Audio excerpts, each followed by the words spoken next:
شالوم شالوم شالوم بيتسب እግዚአብሔር አምላኽ ከመይ ሓዲርኩም ሰላም ጸጋ ምሕረት ፍቕሪ ናይ እግዚአብሔር ዝበዝሐልኩም ኣነ ሓውኹም ሰላሕ ዲኔ ሎሚ ድማ ከምቲ ኩሉ ግዜ እንካፈሎ ናይ መዓልቲ ቃል ድብል ፕሮግራምና ነዚ መዓልቲ ዝኸውን ናይ ህይወት ቃል ሒዝና መጺና ኣለና እግዚአብሔር ይባረኽ ሎሚ እንካፈሎ ቃል ፍቕሪ ብተግባር እምበር ብዘረባ ኣይኮነትን ዝብል ኢየሱስ ንዘለዓለም ጎይታ እዩ ፍቕሪ ብዘረባ ተገሊጻን ተፈሊጣን ኣይትፈልጥን ያ ፍቕሪ እትግለጽን እትፍለጥን እትረጋገጽን እትረአይን እትድምዕን እትሰርሕን ብዘረባ ዘይኮነ ብተግባርያ ፍቕሪ ኩሉ ግዜ ርእሳ ብተግባርያ ትገልጽ ስለዚ ፍቕሪ ካብ ዘረባ ሓሊፋ ኣብ ተግባር እንተደኣ ደይበጽሕናላ ብትኽክል ንፍቕሪ ኣይንነብራን ኣለና ማለት እዩ መጽሓፍ ክዛረብ ከሎ ቀዳማይ ዮሐንስ ምዕራፍ 3 ጥቕስ 16 ክሳብ 18 ንሱ ንህይወቱ ኣብ ክንዳና ስለ ዘሕለፈ በዚ ንፍቕሪ ንፈልጣ ኣሎና ሪኹም ንናይ ኣምላኽ ፍቕሪ ዝፈለጥናያ I love you ስለ ዝበለና ይኮነን ኖ ንፍቕሩ ብግብሪ ዋጋ ስለ ዝኸፈለ ብህይወቱ ስለ ዝሓለፈ በታ ዝኸፈላ ዋጋ ኣባና ዘላቶ ፍቕሪ ድማ ፈሊጥናያ ስለዚ ኣምላኽ ንርእሱ ስሌና ነታ ሓደ ወዱ ብምሕላፉ ንፍቕሩ በዝፍሊጡና ንሕና እውን ኣብ ክንዲ ሕዋትና ህይወትና ከነሕልፍ ይግበአና ኢሉ ግናኸ ዝኾነ ይኹን ጥሪት ዝዓለም እዚኣ ዘለዎ እሞ ሓዉ ተሸጊሩ ከሎ እናረኣዮስ ድንጋጹኡ ዘይዓጽወሉ ፍቕሪ ኣምላኽ ከመይላ ኣብኡ ትነብር ኣቱም ደቀይ ብግብርን ብሓቅን እምበር ብቓልን ብልሳንን ኣይትፋቐሩ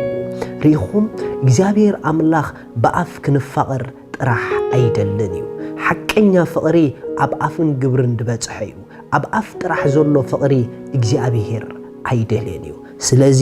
ኣቱም ደቀይሉ ብግብርን ብሓቅን እምበር ብኣፍን ብልሳንን ኣይንፋቐር ብግብርን ብሓቅን እምበር ብኣፍን ብልሳንን ኣይንፋቐር ምኽንያቱ ኩሉ ግዜ ፍቕሪ ብምሃብ ርእሳ ትገልጽ እያ ፍቕሪ ትህቦ ነገር ኣለዋ ፍቕሪ ለዋህያ ለውሃት ሂባ ርእሳ ትገልጽ እያ ፍቕሪ ሓዳግያ ሕድገት ጌራ ርእሲ ትገልጽ እያ ፍቕሪ ዓቃልያ ዓቕሊ እንዳገበረት እንዳተበደለት ርእሳ ትገልጽ እያ ፍቕሪ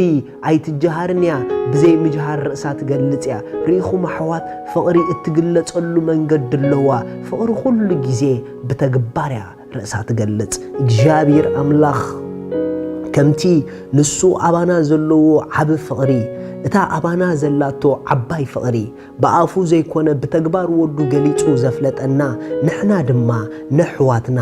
ኣብ ጎንና ንዘለዉ ኣብ ልዕሊኦም ዘላትና ፍቕሪ ብኣፍን ብልሳንን ዘይኮነ ካብ ልቢ ምንም ልግሚ ዘይብላ ፍቕሪ ኣብ ተግባርን ስጉምትን ድበጽሐት ንእግዚአብሔር ከነርእዮ ይጽበየና እዩ ገለገለ ፍቕሮም ካብ ኣፎም ዘይሓለፈ እዩ ልቦም ግን ኣይከም ኣፎምን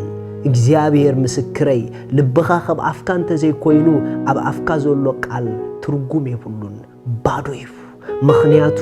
ኣብ ልብን ኣብ ኣፍን ሓደ ቃል እንተ ዘየለ ሓሶት ኣሎ ማለት እዩ ሓቂ እንተ ደኣ ኣሎ ኮይኑ ግን ኣብ ልብን ኣብ ኣፍን ሓደ ድምፂ ክህሉ ኣለዎ ስለዚ ከምቲ ብኣፍና ነፍቅረኩም ኢና ንብሎም ልብና ከምኡ እንተ ደኣ ኮይኑ ዝርአ ስጉምቲ ኣሎ ካባና ናብኦም ዝሓልፍ ነገር ኣሎ ወይ ዓቕሊ ድዩ ወይ ለውሃት ድዩ ወይ ድንጋጸ ድዩ ወይ ምሕጋዝ ድዩ ዝተፈላለየ መንገዲ ፍቕሪ ትህብ ስለ ዝኾነት ፍቕሪ እትህቦ ኩሉ ግዜ ስለ ዘለዋ እቶም ናይ ብሓቂ ፍቀርቲ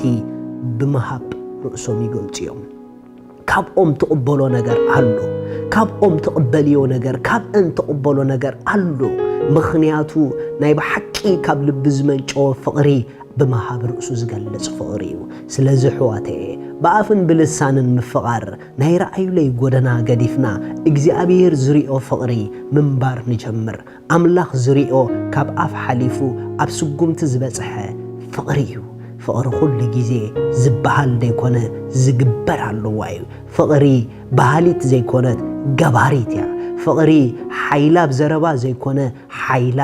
ኣብ ግብራ እዩ እግዚአብሔር ኣምላኽ كل قدونو انت رئيخمو تزارب أملاخ طرح يكونن نو እግዚአብሔር أملاخ فتسام أملاخي جبار أملاخي نمنتاي تتبهال فقري حيلا أمكباري سلازي لومي حدا ملأخ تخبوكم نتوم نفكروم إنا تبلوهم أرئيوهم بخمي كم تفكروهم كاباهم نابقوم كحلف زقبقو ملاقاقتنا يفقروهم مرقتنا يفقروهم أرئيوهم مخنياتو بحقن